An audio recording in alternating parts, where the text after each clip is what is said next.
Saviez-vous ce qui peut détecter la flamme d'une bougie à 5 km de distance? Percevoir plus de 10 millions de couleurs différentes? Faire la différence entre 500 nuances de gris? C'est l'œil humain. La vue constitue notre sens le plus important. Sans nos yeux, nous ne distinguerions aucune couleur, aucun relief, aucun mouvement. Avec le temps, les œuvres d'art perdent leur éclat. Pour leur rendre leur beauté originelle, une vocation professionnelle entre en scène. Son nom, l'ébéniste d'art. Dans ce premier épisode, Benoît Fanoy, ébéniste d'art, nous fait voir son métier. Bienvenue dans L'essence du son, un podcast ATS Studio. À partir du moment où on fait un métier d'art, on est appelé. C'est une vocation.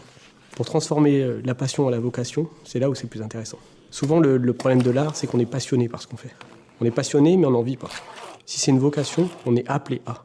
Et pour moi, je peux vous assurer qu'entre la passion et la vocation, il m'a fallu longtemps avant d'accepter que c'était la réussite qui m'était incarnée. Parce que je suis fait pour ça, je suis habité.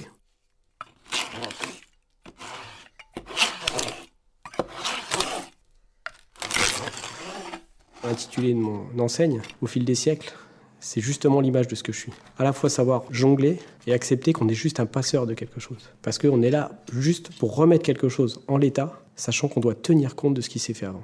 À la fois respecter l'objet et se dire qu'on est juste le complément de quelque chose. Le plus bel objectif, c'est de ne pas voir ce qu'on a fait. On est juste des passeurs.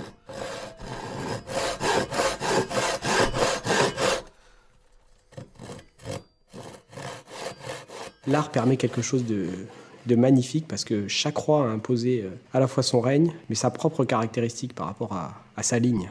Et la sobriété de la ligne, le minimalisme de la période Art déco, tout ce qui est 20, 25, 30. Je m'étale un petit peu sur les années 50.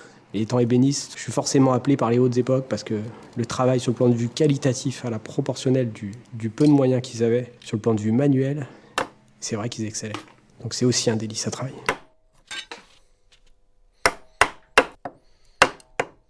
Intérieurement, on se pose toujours cette question de se dire quel bois nous mérite et quel bois nous jauge. Souvent, le bois, il est dur, tendre, sensible. Le bois, il est vivant. Il peut être à la fois très dur, parce qu'il nous oblige à avoir énormément de contraintes, et en même temps, il peut nous sublimer, parce que justement, tout ce qu'il était moche avant, parce qu'on le restaure, peut être sublimé à l'arrivée. La seule chose qu'il faut avoir à l'esprit, c'est comment se projeter pour nous respecter ce qui a été fait, et se dire que dans tous les cas, on va le ramener mieux qu'à l'origine, ou à l'identique à l'origine.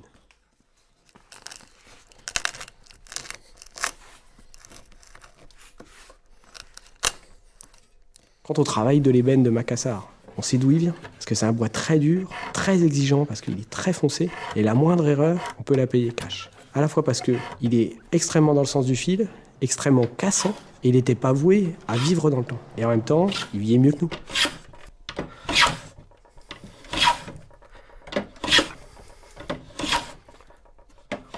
La plus belle pièce que j'ai pu travailler, c'est un meuble à partition, qui permet de mettre les instruments à cordes dedans. Violon, violoncelle, contrebasse étaient dédiés à la période 18e à ce meuble, avec des filets de buis, avec des filets d'ébène, avec des noyers, de l'acajou. Donc, bien sûr, ça a nécessité 2 mois et demi de travail, ça m'a permis de tout déplaquer de la façade. Et là, on se dit, ouais, on fait ce métier-là pour ça. Ce qu'il faut avoir à l'esprit, c'est que j'ai eu la chance de travailler sur une pièce pareille.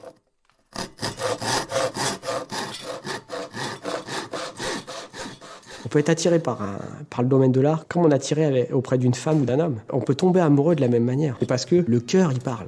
Parce que ce qui nous verbalise, ce qui nous transporte, ce qui nous anime, est au-dessus de tout ce qu'on avait imaginé. Parce que en même temps qu'on le veut, on veut le travailler, on veut le posséder, on se dit toujours, est-ce que c'est à notre portée? Vous savez, c'est comme en amour. Il faut accepter que quand on veut quelque chose, on perd de pied. On est dans une situation de déséquilibre sur laquelle on se dit, on va flancher. Mais il faut se dire que dans tous les cas, il nous est appelé. De la même manière qu'on a été appelé par le métier, on a été appelé par ça.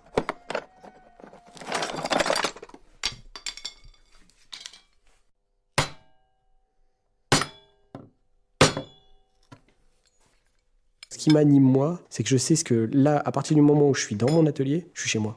Je suis dans mon jardin, vous savez. C'est comme les gens d'un certain âge qui font ça parce qu'ils veulent passer du temps, ils veulent voir mûrir, fleurir, grandir leurs fleurs. Eh bien moi, chaque jour, je me dis toujours, je me rapproche chaque jour un peu plus de l'objectif. Parce que même si je passe 1 semaine, 2 semaines de travail sur mon meuble, ce qui est important, c'est le résultat. Cette projection qu'on peut avoir dans le fait de se dire que dans tous les cas, on est complètement dévoué, dédié à ça. Parce qu'on l'a choisi. Que ce soit les clients qui nous l'amènent, parce qu'on leur a dit de l'amener, ou nous qui avons souhaité l'acheter parce qu'on se dit toujours on va le sublimer. Il est pour nous parce qu'on va le sublimer, on le veut. Ce sentiment d'appartenance, il est important. Que ce soit pour les clients, dans ce qu'ils peuvent nous apporter, ou dans le fait de nous-mêmes de choisir ce qui nous paraît être nous, quoi.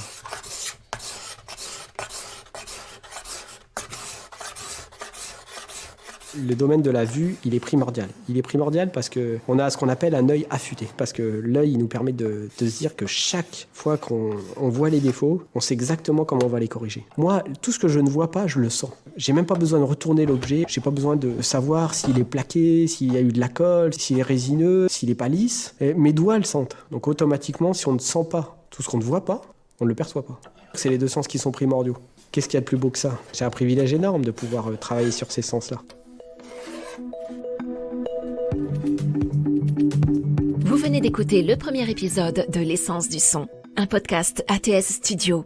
Prochainement, c'est Philippe Berthelon, accordeur de piano, qui nous fera entendre son métier. À très vite.